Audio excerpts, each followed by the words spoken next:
ইরানে যৌথভাবে হামলা চালাচ্ছে আমেরিকা ও ইসরায়েল। এতে প্রাণ হারিয়েছেন দেশটির সর্বোচ্চ ধর্মীয় নেতা সহ কয়েকশো মানুষ। একের পর এক হামলা, দিশেহারা ইরান।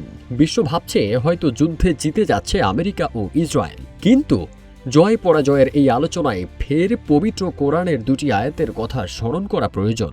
সূরা আলে ইমরানে আল্লাহ তাআলা বলেন, তারা চক্রান্ত করে এবং আল্লাহ পরিকল্পনা করে, কিন্তু আল্লাহর পরিকল্পনাই সর্বোত্তম পরিকল্পনা।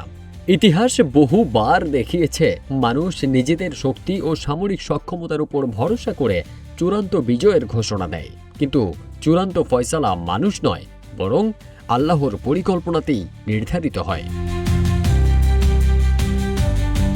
ইরানের সঙ্গে আমেরিকা ইসরায়েলের চলমান সংঘাতের পরিণতি কোন দিকে গড়াবে তা নিয়ে বিশ্ব রাজনীতিতে তুমুল জল্পনা কল্পনা চলছে। অনেকে বিশ্লেষকের ধারণা, এই যুদ্ধ স্বল্পমেয়াদী নয়, বরং দীর্ঘমেয়াদে গড়াতে পারে। কারণ আঞ্চলিক শক্তির ভারসাম্য, জ্বালানি রাজনীতি এবং কৌশলগত অবস্থান সব কিছুই এখানে জড়িত। হামলার পরপরই যুক্তরাষ্ট্রের প্রেসিডেন্ট ডোনাল্ড ট্রাম্প ইরানি জনগণকে রাস্তায় নেমে আসার আহ্বান জানান এবং ক্ষমতার পরিবর্তনের ইঙ্গিত দেন। অনেকেই ভেবেছিলেন অভ্যন্তরীণ অস্থিরতা তৈরি হতে পারে, কিন্তু বাস্তব চিত্র ছিল ভিন্ন রকম। ইরানের বিভিন্ন শহরে মানুষ রাস্তায় নেমেছে ঠিকই, তবে সরকার বিরোধী বিক্ষোভে নয়, বরং হামলার প্রতিবাদে এবং রাষ্ট্রের পক্ষে। উল্টো ইসরায়েলের সাথে হামলায় অংশ নিয়ে নিজ দেশে ব্যাপক চাপে পড়েছেন ট্রাম্প। প্রতি 4 জন আমেরিকানের মধ্যে মাত্র 1 জন ইরানে মার্কিন হামলার পক্ষে মত দিয়েছেন। রয়টার্সের জরিপ বলছে, এই যুদ্ধ দীর্ঘায়িত হলে জনসমর্থন হারাবে ট্রাম্প প্রশাসন, যার প্রভাব পড়বে যুক্তরাষ্ট্রের মধ্যবর্তী নির্বাচনেও। যুদ্ধ দীর্ঘমেয়াদী হলে ইসরায়েল তা সামাল দিতে পারবে না, এমনটা মনে করছেন বিশ্লেষকরা, যার প্রমাণ গত বছরের জুনে 1 সপ্তাহের যুদ্ধ। ইসরায়েলের হামলার পর ইরানের পাল্টা হামলায় প্রায় অকেজো হয়ে পড়েছিল তেল আবিবের অভেদ্য প্রতিরক্ষা ব্যবস্থা। এই যুদ্ধ জয়ে ইরানের সবচেয়ে বড় ট্রাম্প কার্ড তার ভৌগোলিক অবস্থান। সারা বিশ্বের ব্যবহৃত তেলের প্রায় 30% হরমুজ প্রণালী দিয়ে যায়, যার নিয়ন্ত্রণ তেহরানের হাতেই। মার্কিন হামলার পরপরই হরমুজ প্রণালী বন্ধ ঘোষণা করেছে ইরান। এরপরই বিশ্ব বাজারে লাফিয়ে লাফিয়ে বাড়ছে জ্বালানি তেলের দাম। বিশ্লেষকদের একাংশ বলছেন, ইরান প্রায় 1 দশক ধরে সম্ভাব্য এই যুদ্ধের জন্য প্রস্তুতি নিয়েছে।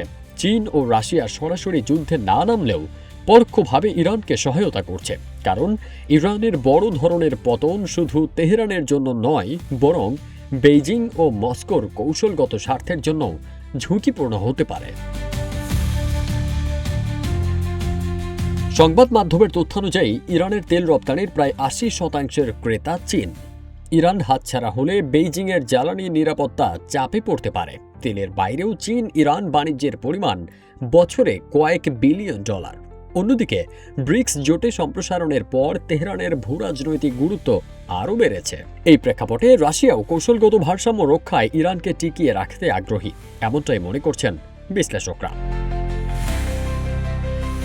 যুদ্ধের ক্ষেত্রে ইরানের বড় শক্তি হল মধ্যপ্রাচ্য জুড়ে থাকা তাদের মিত্র ও প্রক্সি নেটওয়ার্ক। ফলে যুক্তরাষ্ট্র ও ইসরায়েলকে শুধু ইরান নয়, একাধিক ফ্রন্টে চাপ সামলাতে হবে।